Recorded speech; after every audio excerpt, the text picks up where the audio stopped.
What's up, YouTube? It's your girl Shani, and welcome back to the Women's Palacè. So today we're gonna be in the book of James 4 and 8, and it talks about drawing nigh to God, and He will draw nigh to you. Cleanse your hands, ye sinners, and purify your hearts, ye double-minded. So with this, I actually got two things I want to extract from this scripture.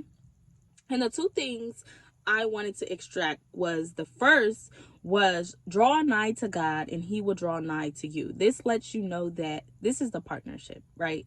Because a lot of people, the world kind of presents to you that God is like a genie. You don't have to do nothing. Jesus did everything, and that's it. It's all on Jesus. It's all on God, and you don't have to do nothing. But in this scripture is letting you know that you draw nigh to God, He will draw nigh to you. A partnership. Your effort, God would match that. And sometimes God will exceed that, but it presents to you that you have to put in some type of effort for God to put in some type of effort. This is not a genie in a bottle. This is a partnership. And we have to learn to be able to acknowledge that and accept that, so we can stop just looking to God to do everything when God is looking to us for us to do our part so He can do His.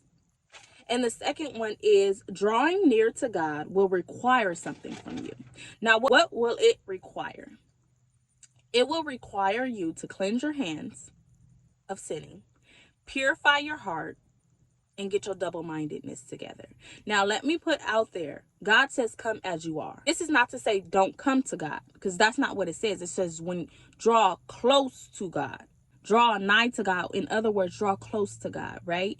And God will come closer to you. And let me put out there, He's not that far. But I want you guys to understand it's going to require. God is making me realize, you read the Old Testaments and they always have to have sacrifices, right? Our sacrifices is really like fasting or a sacrifice, something that's you're going to have to sacrifice is really, giving up bad habits, giving up something that you want to do, right?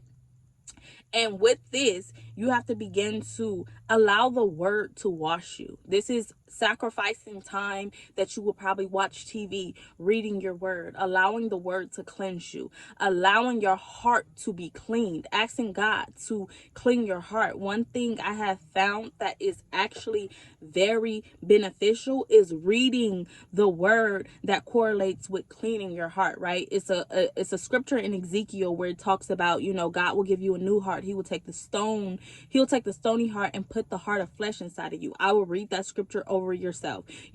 This is the sacrifice. This is the work that God is requiring you so you can get close to God, because we want that intimacy with God.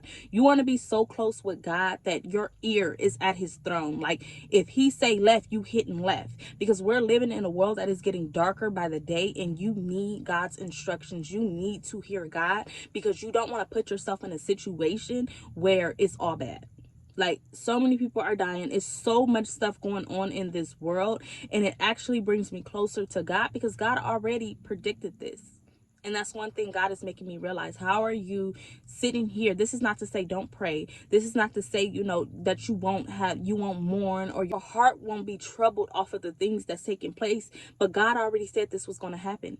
People's hearts are going to be waxed cold. People are going to be lovers of themselves. They're not going to care. They're going to want to do what they want to do. They're going to go off to things that tickle their ear. So the fact that it's taking place shows me I need to be close to God. It shows me that God is God, and He already knows the end from the beginning. But if I stay close to Him, I have overcome this, right?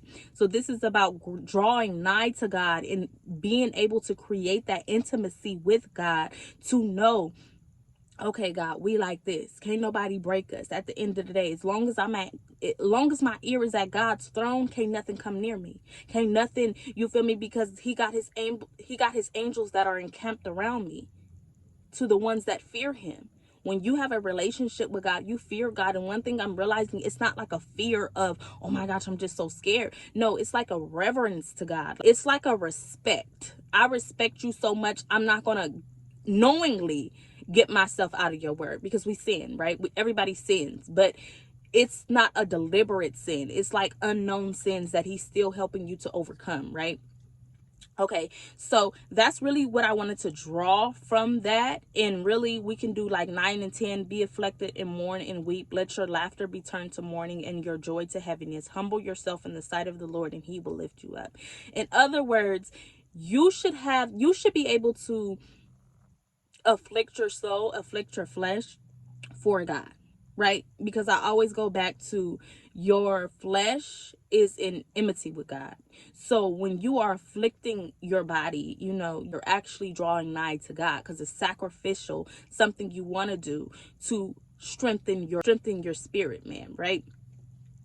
And humble yourself to let God, I need you. I can't do this alone. We live in a world full of pride. Everybody don't think that I'm self-made. I don't need nobody. I can do this on my own.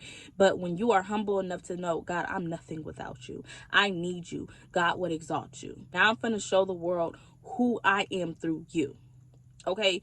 So those were just two things I extracted and I wanted to share, that it's a partnership with God.